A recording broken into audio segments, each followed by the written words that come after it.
Gracias. Y el micrófono también, bueno, eso pasa por andar aquí. Ahorita, cuando les pase cuando es su turno, les comparto el otro micrófono. Bueno, antes que otra cosa, pues buena tarde a toda la gente aquí presente. Pues es un gusto estar aquí en la 19 edición de las jornadas. Creo que me tocó ser estudiante cuando fueron las primeras. Entonces, bueno, es un gusto que se mantenga esta tradición. Y bueno, va a ser la segunda actividad de la tarde del día de hoy. Y corresponde a la presentación y los comentarios sobre el libro titulado Diversidades regionales en los procesos de consumación de la independencia de México, coordinado por el doctor David Piñera Ramírez. Pues es de nuestros fundadores, es, digamos, personal de casa. Solamente me referiré a él como doctor en Historia por la Universidad Nacional Autónoma de México. Que no solamente fue fundador, sino fue también director en su momento del Centro de Estudios Históricos UNAM UABC, que es miembro de número de la Academia Mexicana de Historia, también pertenece a la Academia Mexicana de la Lengua, y bueno, pues es quien coordinó el libro que nos reúne el día de hoy. Y también aprovecho para presentar al doctor Pedro Cázares Aboites, doctor en Ciencias Sociales por la Universidad de Guadalajara y profesor en la Universidad Autónoma de Sinaloa. Me atrevo a decir que es conocedor como pocos del siglo XIX mexicano en el noroeste, y por lo mismo pues es un gusto tenerlo como comentarista de este libro. Bueno, a mí me toca ser moderador y también comentarista. Entonces, bueno, la dinámica, lo platicaba con el doctor Piñera el día de ayer. Le cederemos la palabra primero al doctor Cázares Aboites para que haga los comentarios del libro. Tiene aproximadamente 10-15 minutos. Después le cederemos la palabra al doctor David Piñera como coordinador de la obra. Y bueno, al final yo apuntaré quizá algunos comentarios, aunque bueno, pues aprovechando que tenemos al coordinador, quizá tengamos tiempo pues de tener algún intercambio con el público. Bueno, antes de cederle la palabra al doctor Cázares, solamente recuerdo que el año pasado, el conferencista magistral del primer día, el doctor Andrés Reséndez, decía como que se sentía un poco fuera de lugar porque se presentó un dossier de la revista dedicado al siglo XX y un libro dedicado al siglo XX, y él venía a hablar sobre el siglo XVI a XVIII. Entonces decía, bueno, ya fue una conferencia magnífica, es decir, pues, decía, siento que... Y pues, digo, como decimonónico, quiero pensar más por temas que por mi persona. Pues me da gusto que no solamente sea la historia más contemporánea, sino que estos temas que a lo mejor se remontan más atrás en el tiempo siguen teniendo relevancia en la producción historiográfica local y regional, no por mero baúl de curiosidades, sino porque creo que siguen diciéndonos algo sobre el presente. Pues bueno, sin más, le cedo la palabra a mi tocayo y pues le paso el micrófono pues para que se grabe su intervención.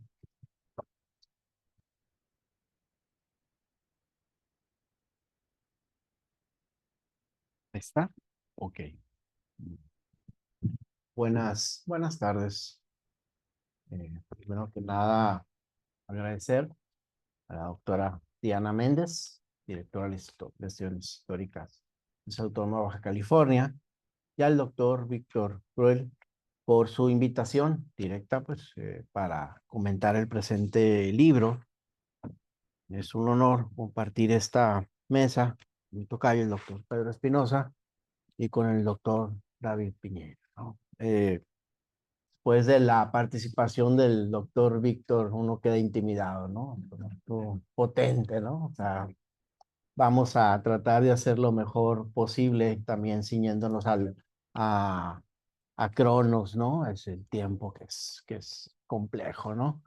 Voy a hacer comentarios generales sobre la obra antes de entrar así en materia.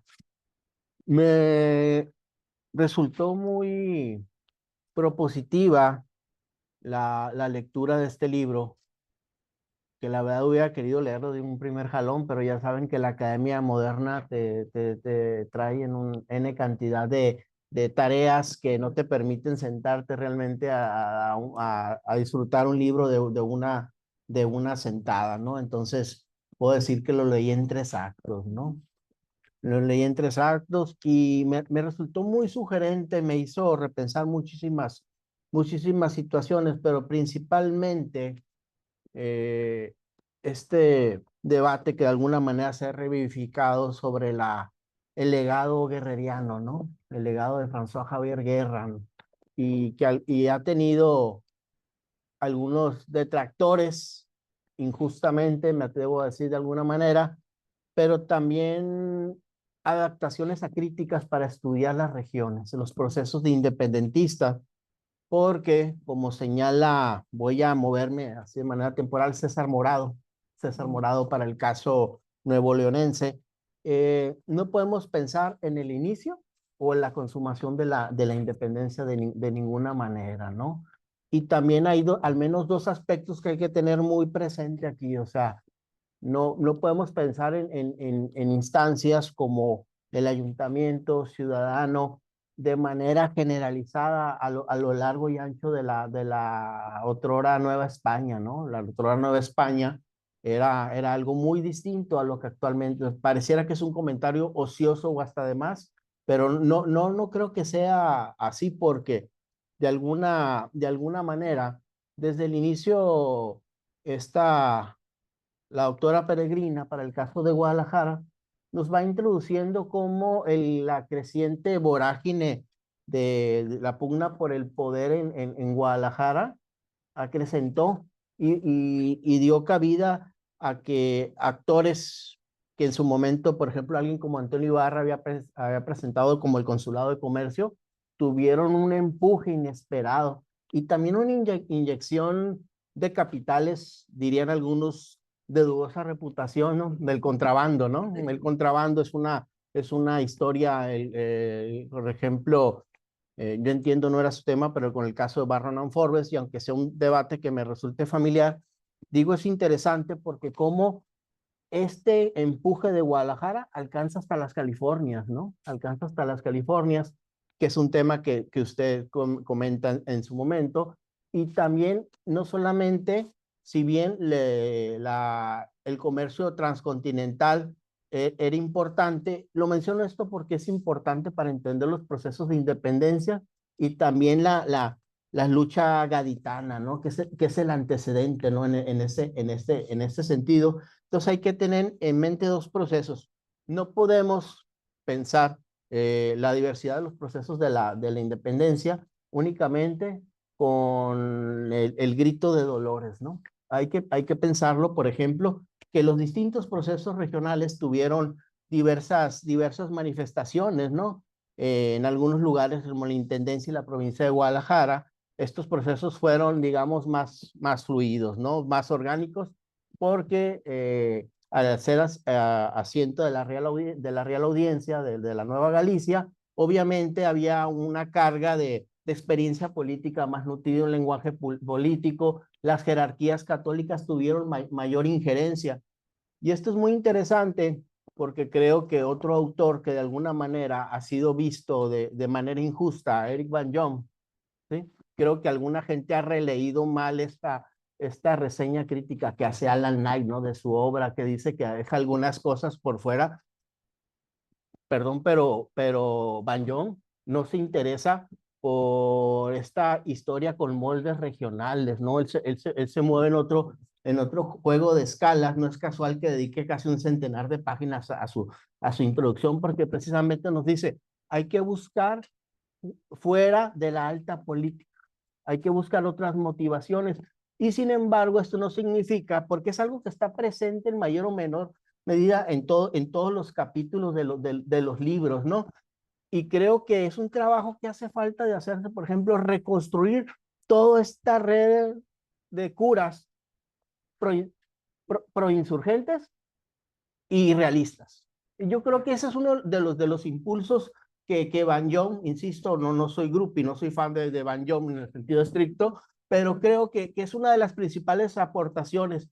Y me dice alguien, no, es que a lo mejor por el tema del contrabando, que es una temática que yo he trabajado, no les digo, es que Van Jong dice, el proceso de independencia fue diverso, fue abrupto, y eso nos lleva a algo que comentaba en lo corto con mi tocayo, con el doctor Pedro, el tema de que hubo regiones que fueron regiones revolucionadas y en las cuales la revolución de independencia, la lucha de independencia, llega prácticamente ya para resolverse fuera de la visión tradicional. Y esto es interesante porque de alguna manera en las revisiones historiográficas son distintas. Son distintas porque, por ejemplo, en Alta California encontramos, antes de que se me acabe el tiempo, encontramos un proceso distinto. Pues Junípero Serra llega prácticamente en las postrimerías del siglo XIX, digo, a San Diego de Alcalá, la misión de San Diego de Alcalá, llega prácticamente cuando las reformas borbónicas eran para dar soluciones a conflictos de fondo, ¿no? O sea, asunto tratado por personas como Brading, Horst Fishman, Brian Hagman, en fin, entre otros, toda una larga tradición de historiografía anglosajona, principalmente o mexicanistas, ¿no? Entonces, en este orden de cosas, aquí hay un personaje que le llamo yo clave, pivote, como Calleja, ¿no? Calleja es muy importante para entender solamente el fenómeno de San Luis Potosí y cómo también vemos ahí cómo se construye una generación, por así decirlo, incluso hasta de presidentes de la República, ¿no? Personas que supieron entender, muy importante. Recuerdo en una ocasión, en paz descanse, con el doctor Reinaldo Sordo Cedeño platicando, y él decía, es que Calleja, decía, Calleja es muy importante porque no solamente como que para muchos concluye la guerra de independencia y se acabó, pero no se echa un vistazo sobre los cuadros que él construyó o apuntaló, no solamente de San Luis Potosí, ¿no? Sino con Guanajuato y estos conflictos con el poder y cómo de alguna manera, yo sé que era imposible que estuvieran todas las regiones aquí representadas. Decía uno de mis maestros, a un libro no le puedes pedir lo que no tiene. No le puedes pedir lo que no tiene, pero lo que me gusta aquí es que conecta el noroeste, conecta el noroeste con lo que mencionan ahorita, los nortes, ¿no? Los nortes. Pero, por ejemplo, en el caso de José Marcos Medina Bustos, me agradó mucho que incluso logra hacer algo que varios sinaloenses no hemos hecho, dar cuenta de otros aspectos que tienen que ver no solamente con la parte bélica de la independencia. Eso es muy importante. Me gustaron varios trabajos, pero sin duda, digámoslo, mis favoritos fueron los de Mariana Terán Fuentes sobre el caso Zacatecano. Es un texto potente que pone precisamente ese diálogo y habla de eso, o sea, momento, no podemos, de eso que mencionaba ahorita, ya para ir concluyendo, no podemos hablar de un proceso que inicia en 1810, 1821, que incluso en algunos casos, me atrevo a decir, trae un aliento ya más hacia atrás. No voy a decir que exactamente de reformas borbónicas, pero trae una pugna, una negociación del mando más añeja, y también para el caso de San Luis Potosí, precisamente va en ese sentido con Marisabel Monroy Castillo, porque nos va moviendo hacia el Bajío, hacia el altiplano, y precisamente combina entre las motivaciones y los comportamientos, y eso es muy importante porque da cabida a la gente menuda, no solamente a los grupos de poder, a las jerarquías religiosas, y nos reintroduce, insisto, esto fue una de a mí lecciones muy particularmente que me dijo el libro. Entre otras cosas, aparte de los sectores populares, hacen falta investigaciones que nos den cuenta de todas estas redes de curas. Hay bosquejos, hay trabajos importantes regionales, pero no sé si es una prosopografía, les puede parecer muy pretenso, pero sí un trabajo que reconstruya todas estas redes, también de misioneros, pero también de los curas realistas y los curas insurgentes, ¿no? Es importantísimo, ¿no? Porque finalmente hay lecturas a nivel latinoamericano como Roberto Di Stefano que nos recuerdan eso, ¿no? La importancia del clérigo en la vida política del siglo XIX, ¿no? El clérigo es un agente político de un amplio espectro, como nos dice Weber, ¿no? Ese liderazgo carismático y como figura de autoridad mediático e intermediario político. Por lo general, curas modestos, ¿verdad? No. No. Con muchas tablas en el manejo de la vida política y discurso, yo diría, ¿no? Yo más que modestos, con altas aspiraciones, pero con bajos perfiles, ¿no? Entonces, en ese orden de cosas, para ir concluyendo, ¿verdad? Son algunas de las tres cosas importantes. Da cuenta de regiones que no han sido abordadas. Hay aportaciones, por ejemplo, para salir de esas, digamos, cronologías broncianas de los 11 años, pero principalmente no se cuando utiliza las figuras, los liderazgos, de la primera red inicial digamos, la versión oficial de la independencia, jala esas figuras emergentes y reconstruye genealogías del poder que son muy sugerentes.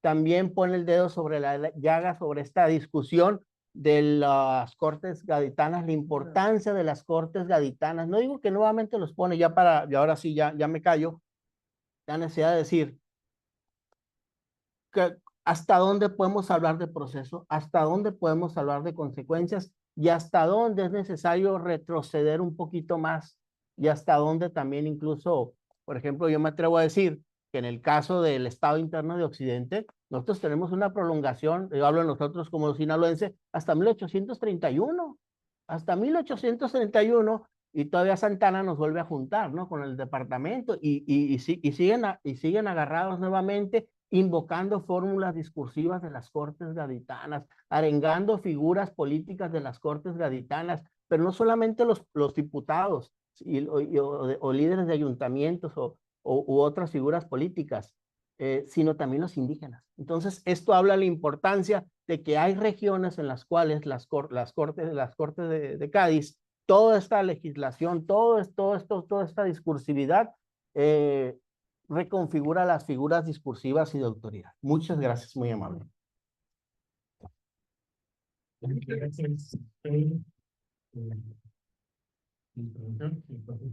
Sí, el peluche va a el peluche. Y se lo paso. ¿Cómo va esto? Pónmelo, pónmelo. Ay,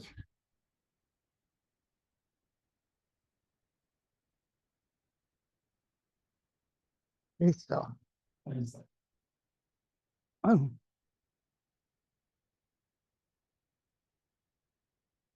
pues es muy grato para mí compartir la mesa aquí con estos colegas, ¿verdad? Y pues agradezco estas opiniones tan sugerentes. No cabe duda que otra perspectiva enriquece mucho, ¿verdad? Muchas gracias. Aprovecho la oportunidad para agradecer también a la doctora, que no la veo, a nuestra directora. Bueno, ustedes le dicen. Eh, el apoyo para la edición de esta obra en coordinación con la Academia Mexicana de la Historia. Eh, pues siendo breves y al grano, uno de los propósitos como coordinador de la obra fue tratar de superar el centrismo historiográfico tradicional en México, ¿verdad? Ustedes saben que es pues una tendencia pues muy larga, ¿verdad? Eh, que de alguna manera tiende a entender por historia lo acontecido en el altiplano del país y lo demás como que no existe.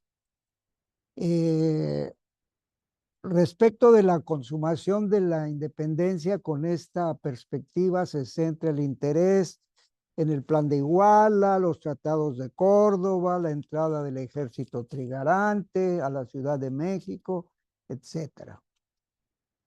Nosotros, comentando allí con algunos otros colegas de la academia,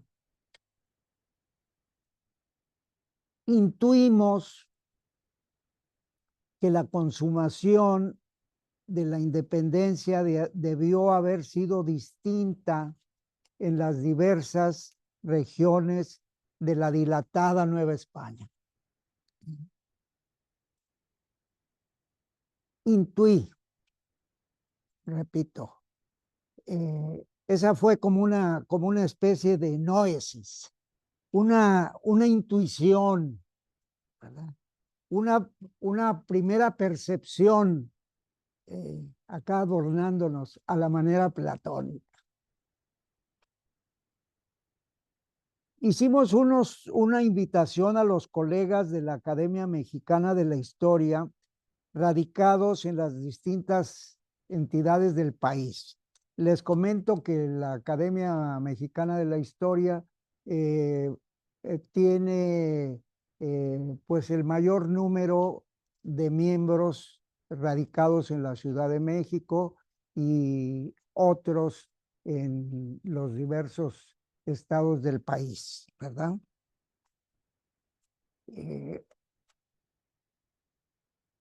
Yo hice la invitación especialmente a los de las entidades, ¿verdad? Y afortunadamente respondieron. ¿eh? Respondieron 10 y conmigo fuimos 11, ¿verdad?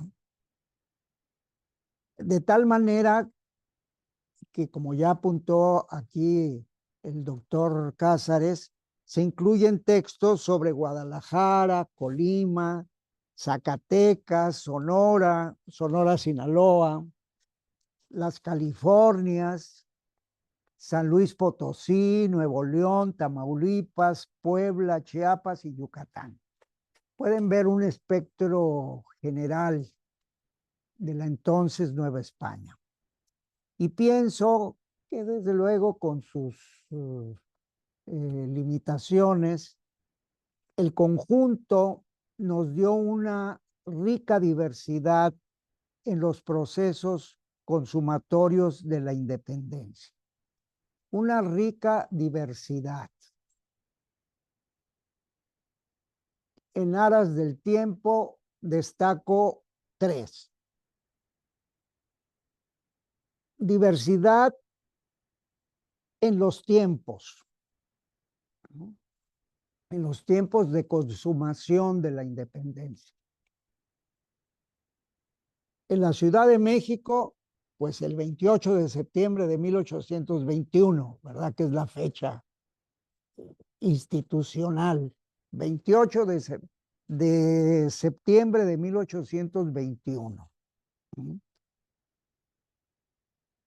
Pues con la novedad de que en Guadalajara se consumó 3 meses antes. Y en las Californias, 8 meses después. O sea que en esta alejada región, pues habían transcurrido 8 meses y todavía las cosas seguían igual, ¿verdad? O sea, el sentido de distancia, de tiempo, varía, ¿verdad? De acuerdo a la época, ¿verdad? Ahora me imagino que con el internet, Simultáneamente. ¿verdad? Simultáneamente. Pero así fue. ¿eh? O sea que pues esta tradición de considerar consumada la independencia el 27 de septiembre, pues, bueno, pues habrá que verla. También sabemos que estas cosas son simbólicas, en buena medida tienen ese sentido. Y bueno, pues en aras de la unidad, pues se escoge una fecha. Pero sabemos que en la realidad hubo estas variables. Diversidad de actores, lo que apuntaba aquí el doctor. Pues por lo general se centra el interés en Agustín de Iturbide, el Plan de Iguala, los tratados de Córdoba, la entrada del ejército trigarante a la Ciudad de México, ¿verdad? Pero, pues como resultado de nuestro estudio, vimos, por ejemplo, que en algunas regiones hubo pues actores que son prácticamente desconocidos.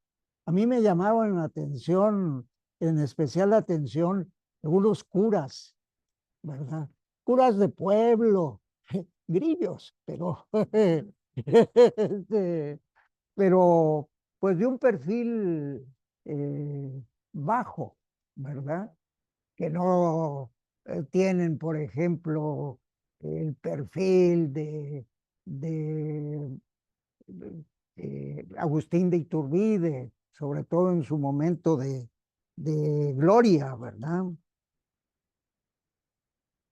Diversidad de factores, ¿eh? Pues eh, influyen de distintas maneras los ayuntamientos, ¿verdad? Eh, las fuerzas militares, ¿verdad? Y a mí en especial me llamó mucho la atención el trabajo del colega de Colima, que pues pone de manifiesto que debido a que en esos años en que se consuma, que se desarrolla la lucha independentista, pues dio por resultado que hubo una serie de ciclones, ¿verdad? Ustedes saben que Colima siempre ha estado expuesta al volcán y a ciclones y esto y lo demás allá, fuerzas naturales, desastres. Entonces él dice, pues en, en sentido estricto, eh, el proceso, el fenómeno de la independencia, pues casi pasó desapercibido, ¿verdad? Porque pues la gente estaba capoteando allí el- los, los temporales, ¿verdad? Muy bien. Entonces, pienso, y así lo digo como esperando que estén ustedes de acuerdo, que nuestra noesis, nuestra intuición, nuestra hipótesis tentativa estaba fundada. Es decir, porque sí se percibe una diversidad, ¿verdad? En la forma en que se enuncia en el título. Y pues como una eh, modesta sugerencia, yo podría decir que al lado de los pasos metodológicos guiados por la razón, ¿verdad? Hay que darle alguna cabida a la intuición en nuestras investigaciones, a la noesis platónica, ¿verdad? Y bueno, y también muy circunstancialmente les comento que el concepto de noesis me volvió a la mente porque la semana pasada anduvimos de tour en el Valle de Guadalupe, ¿verdad? Y en una de las cavas nos presentaron un vino llamado Noesis. Dije, ah, Noesis, o sea, eh, la intuición que ponen en juego los enólogos para, para preparar los vinos, ¿verdad? Y que bueno, y que le echan bastante imaginación, ¿verdad? Que eh, frutos rojos y que maderas y que ta, ¿verdad? Así es de que, pues, yo los invito a que digamos salud por la consumación de la independencia y, y salud en general, ¿verdad? Ah, una nota, que este, pues el libro tuvo buena acogida, ¿eh? Al grado de que ya se está preparando una segunda edición, ¿eh? Con 2 trabajos más, es decir, habrá 13, se incorpora Aguascalientes y otra faceta de Yucatán, auspiciado ahora por la Academia Mexicana de la Historia, nuestro instituto y la Universidad de Chiapas, la Universidad de Chiapas, y con un prólogo de Eric Manjón. Él nos lo prologa, ¿verdad? Pues eso es todo. Muchas gracias, doctora, por su intervención. Órale. El micrófono glamuroso. Bueno, agradezco, digo, es un honor y es un gusto estar con mis colegas. Además, que, bueno, pues el doctor de Piñera fue mi profesor cuando estaba en la licenciatura en Historia, entonces, bueno, coincidir como colegas da gusto, pues algunos años después. Bueno, también puede ser intimidante como decir algo sobre este libro, no solamente frente al coordinador, sino frente a alguien que quizá lleva más tiempo que yo estudiando el siglo XIX en el noroeste mexicano. Pero bueno, quería, digamos, antes de quizá abrir un espacio para que el público presente pudiera tener alguna intervención y pudieran tener algún diálogo.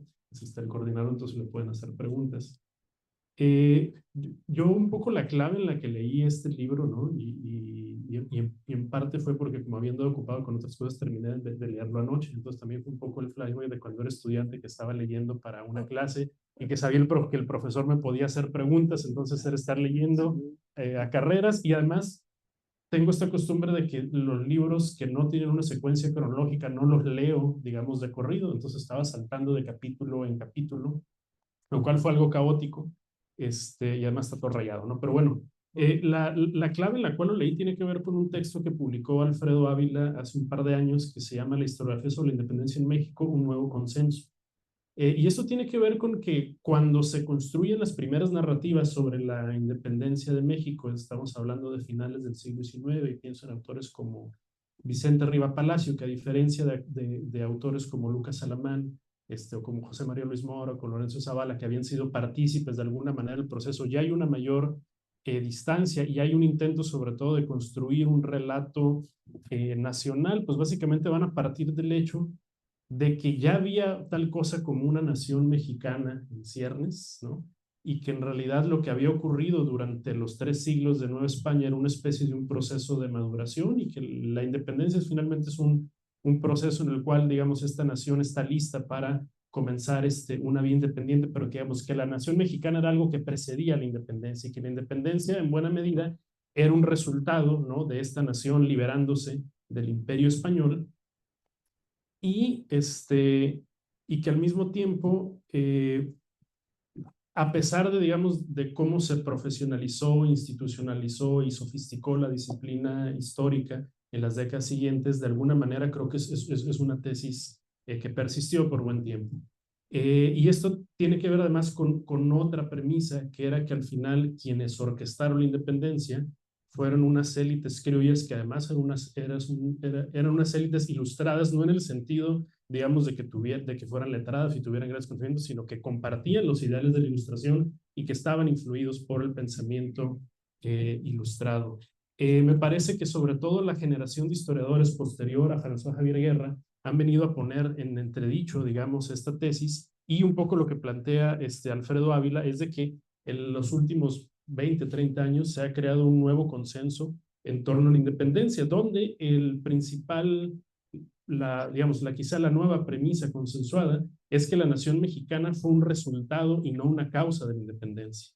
Es decir, no tenemos una nación mexicana que preexista al movimiento, tenemos un virreinato, la Nueva España, articulado en torno a distintas regiones, en torno a distintos reinos, a distintas provincias, que además se está transformando en términos políticos administrativos durante la administración borbónica y que en buena medida lo que hoy entendemos como la nación mexicana va a ser la forma que se respondió, digamos, a este proceso de separación del imperio español. Lo que plantea el autor es de que la independencia no era inevitable y que ni siquiera se presentó por el triunfo de quienes promovían esta, sino por la caída y la desintegración del Imperio Español, que entró en crisis desde la ocupación napoleónica en 1808, pero, y aquí es, digamos, quizá una interpretación que yo puedo hacer después de leer el libro, y es que finalmente el Imperio Español fracasa al tratar de transitar de ser una monarquía absoluta a convertirse en una monarquía constitucional. Es decir, pareciera que en buena medida, quizá no solo Iturbide, la Junta la profesa,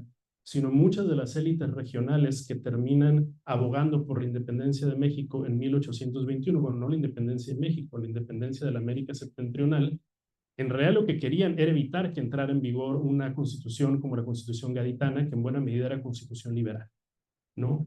¿Por qué? Bueno, porque le estaba poniendo controles, tenía medidas como la supresión del foro eclesiástico, digamos, como muchas transformaciones. Era un intento que sin salir del marco de una monarquía se transitara de una sociedad estamental a una sociedad de ciudadanos, ¿no? Me parece que, digamos, pareciera que lo que vamos a decir es de que el Imperio Español no logra, digamos, dar ese tránsito y lo que tenemos es una implosión. Y leyendo capítulos como el de Yucatán y Chiapas, creo que queda bastante claro, porque al final son provincias que juran la independencia y después voluntariamente se adhieren al primer imperio mexicano. Entonces me parece que es un libro, digamos, sugerente en el sentido de que dialoga con estos nuevos consensos, donde vemos, como mencionaba, que pues, estas élites que consuman la independencia no necesariamente eran liberales e ilustradas, sino tradicionalistas. Y aquí quizá recuperaría un elemento que mis colegas mencionaron, que no quería ser yo el primero en decirlo, porque digamos, la historia religiosa y eclesiástica es uno de mis intereses, pero es bien interesante porque uno ve el contraste del capítulo de Antonio Marcos Medina Bustos sobre el caso de Sonora, y es un capítulo que a mí me atrapó sobre todo por cómo analiza un juicio de infidencia hacia un misionero franciscano, Agustín Chirlín, que ni siquiera era un español, era un hispano que estaba en ese momento y que se termina metiendo en muchos problemas, entre otras cosas porque había sido alumno de Miguel Hidalgo, pero también porque, aunque nunca llamó a los sonorenses a la independencia, llegó a hacer comentarios de que él estaba a favor de esa causa y eso años después lo terminó metiendo en problemas. Y esto contrasta con Antonio Joaquín Pérez Martínez Robles, que era el obispo de Puebla durante la independencia y que fue uno de los, digamos, mayores defensores de la causa independentista de Agustín de Iturbide, porque como muchas otras élites políticas y eclesiásticas consideraban que una constitución como la de Cádiz no solamente atentaba contra la monarquía, sino que atentaba contra la catolicidad de este imperio.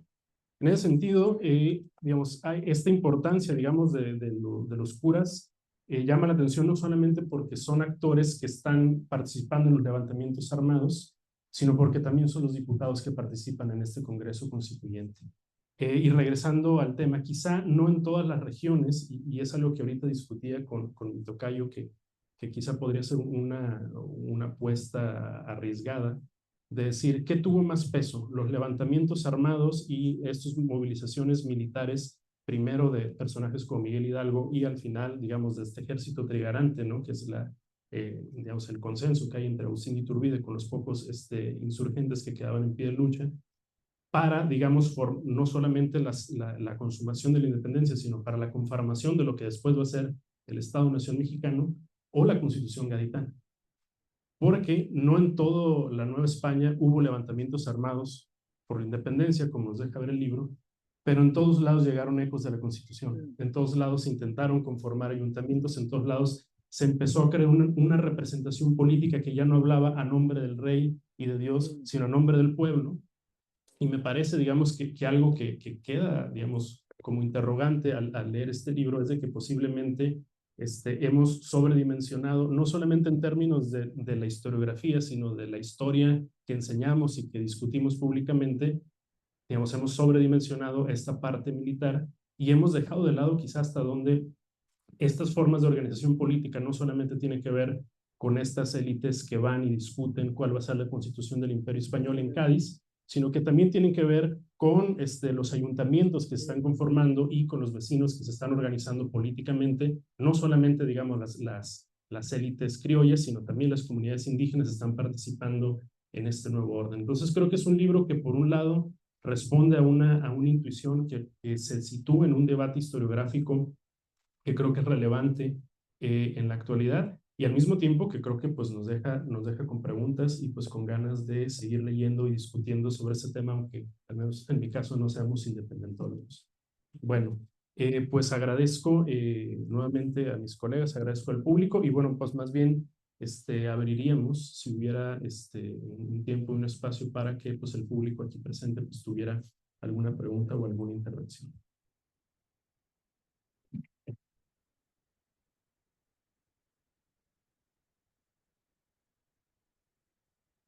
Víctor. Me parece que es un abordaje múltiple, pero no sé si hay como un intento formal de periodizar cuándo se consideraría que concluye el proceso de independencia. Dado la pluralidad, solamente eso. Hay un punto final común únicamente. Bueno, pues Peluche. aquí menciono algo que ya fue apuntado. Más de algún autor de los que participan en la obra sostiene la tesis de que en sentido estricto no puede hablarse de consumación de la independencia, ¿verdad? Es decir, que en realidad no fue un proceso que se consumó, porque hubo pues supervivencias de una serie de instituciones, de prácticas, ¿verdad? Pero desde el punto de vista eh, formal, por emplear algún término, pues aún con estas diferencias de meses y esto, pues ya en 1821, pues de manera formal se considera concluido la etapa colonial con el surgimiento bueno, la firma de independencia, la constitución del Imperio Mexicano, pues eso ya eh, marca un cambio eh, fundamental, ¿verdad? Yo pienso que eso habría que decir. ¿Alguna otra pregunta? Bien. Quisiera, ¿qué recomendaría a una persona que recién tiene la inquietud de coordinar un libro con tantos autores para lograr el éxito que usted ha logrado? No solo sacar la obra con 10 personas más, sino atraer a otras 2 para una segunda edición. Pues, ¿qué diré? Mira, hay que ser terco. Hay que ser terco. En primer lugar, pues entusiasmarlos, enamorarlos con el tema y luego, pues, andar detrás de ellos, oye, andarlos correteando, porque sabemos que se fijan fechas para, para entregas que a la hora de la hora no se cumplen. Pero por otra parte, yo considero que es una actividad intelectual muy, pues, que retribuye, ¿verdad? Porque en realidad se, se logra establecer un diálogo rico, ¿verdad? Eh, yo sé que a veces dentro de estos sistemas de evaluación, los libros coordinados no tienen el mismo valor que las autorías. Por una parte, pero también a la hora de la hora sí lo evalúan a uno bien, y lo evalúan bien, es una forma de autoría, ¿verdad? Que yo recomiendo, ¿verdad? A veces, pues los cuerpos académicos que están encaminados a propiciar trabajo conjunto, pues a veces acá entre nos son una mera simulación, ¿verdad?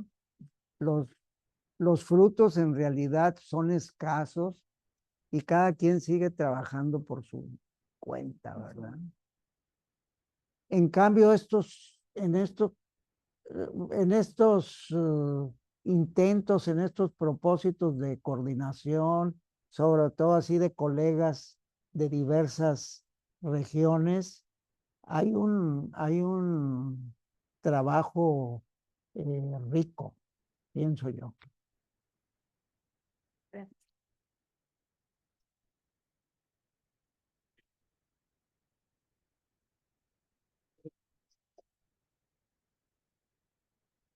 Mi pregunta va enfocada al coordinador.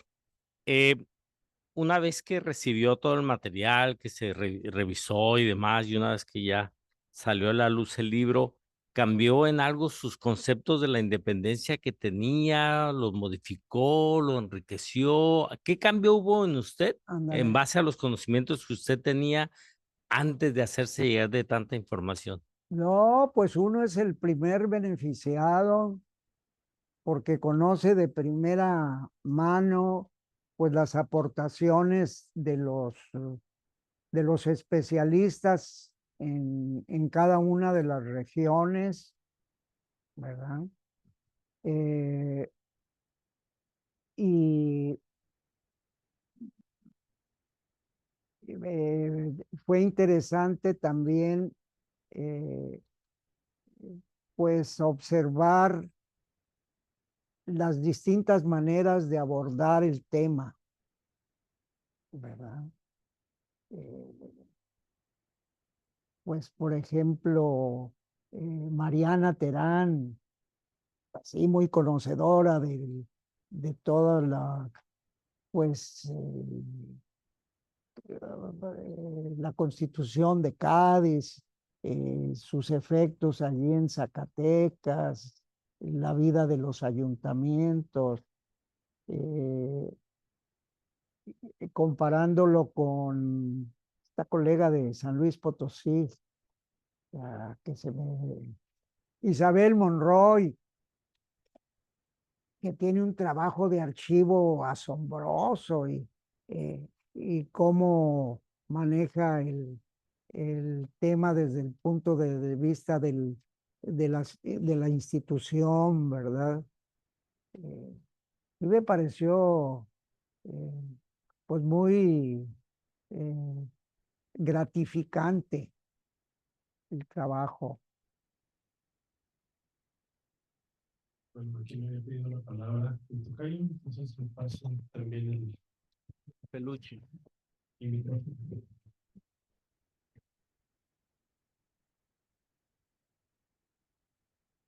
Perdón. No, dos detalles, ¿no? Que quedaron así, ahorita, como dicen en el tintero. Eh, Leyendo principalmente los capítulos, digamos, de los hoy territorios que no son, mexicanos, Texas, Alta California, eh, Arizona, Nuevo México, uno advierte también como, sin ser el fin de ellos, ¿no? Porque finalmente la evidencia, el trabajo de archivo, la evidencia empírica, pero la problematización que van haciendo va arrojando luces sobre la diversidad de actores implicados, ¿no? Y eso es importante. Pero aparte, ojo, uno pudiera pensar que con los clérigos, en territorios, que eso es otro aspecto importante que aquí que también viene a desmitificar esta idea de irreligiosidad, ¿no? Yo siempre he dicho que en las regiones transfronterizas y en el noroeste, en todo este noroeste, hay una religiosidad sin parroquia, pues a lo mejor no es una religiosidad tradicional al del altiplano, al del centro del país, vamos, pero se vivía la religiosidad de otra manera. Y precisamente donde hubo misiones, estas personas al escapar, no digo de esta zona de confort, ¿no? Porque yo ahí sí tendría una, digamos, no digo pugna, pero sí diferencia de apreciación con Sergio Ortega. Los indígenas construyeron sus formas de agencia política y retomaron mucho este discurso, y aquí hay que ver con cuidado esto que nos dice Brian Conanton sobre la sacralización de lo cívico, y lo supieron expresar, y lo supieron plasmar y condicionar su participación, ¿no? Esto, yo creo que esto es destacado. Y un último aspecto ya para concluir, eso que mencionaba Pedro ahorita, de hay que ver las bondades de Guerra y sus discípulos, pero también hay que ver con ojos críticos no solamente la obra de Guerra, sino, por ejemplo, obras como Conceptualizar lo que se ve, por ejemplo, o Una ausencia que convoca, que son dos textos interesantes sobre el legado guerreriano, y a lo mejor no hay que porque de repente la gente medio opone como a Nino, a Carmañán, y los pone así como que como que son visiones, ¿no? Que no aportan, y como dicen, a lo mejor muy a mi pesar, pero ver si las visiones mexicanistas, sobre todo de la escuela anglosajona y de los nuevos historiadores, de la primera mitad del siglo XIX, hay muchas claves de lectura y renglón grueso precisamente de todas estas formas de agencia política, de cómo que no hubiera clero organizado como tal, no aportar otras formas de organización, otras formas del quehacer político que incidieron antes, durante las cortes gaditanas y en la cronología tradicional de la independencia. Gracias. Ya, ir cerrando. Bueno, yo también tenía por algo que digamos, quisiera cerrar con eso porque creo que algo nos puede decir también sobre nuestro presente, sobre todo por los contextos de violencia en los que hemos vivido en los últimos años, ¿no? Y es que algo que creo que es evidente en este libro y tiene que ver con lo que Ávila llama este nuevo consenso, es que quienes se levantaron en armas contra el gobierno virreinal no eran muy diferentes de quienes lo estaban defendiendo. Y que más que, digamos, una guerra de mexicanos contra el yugo español, lo que tuvimos fue una guerra civil. Y que en buena medida lo que habría que pensar es que el siglo XIX mexicano, tras la implosión del Imperio Español, fue un siglo de guerras civiles, y, digamos, de ahí que yo comentaba, bueno, sería interesante pensar no solamente el legado de la guerra de independencia, el legado de la Constitución, que implica formas de organización y de crear consenso político, y también creo que sería interesante, si bien las guerras y los conflictos armados es lo que suelen atraer más la atención de quienes dedicamos al tema, también preguntarnos ¿y cómo es que el país ha salido de esas guerras? No creo que los procesos de pacificación, y hay una historiografía que le está poniendo atención recientemente a eso, también nos puede, digamos, hacer que más allá de revisar las efemérides de la historia patria, creo que serían historias que nos dirían algo sobre el presente. Y bueno, creo que ya con esto estaríamos sobre el tiempo. Le agradezco nuevamente a mi tocayo por haber comentado el libro. Le agradezco al doctor David Piñera por presentarlo, y bueno, pues lo felicito también por el éxito editorial que ha tenido, y que ya van por la segunda edición. Digo, será un gusto también leer la versión ampliada. Y pues nada, con eso cerraríamos la presentación del libro para pues, dar pie a la siguiente actividad de las jornadas. Muchas gracias.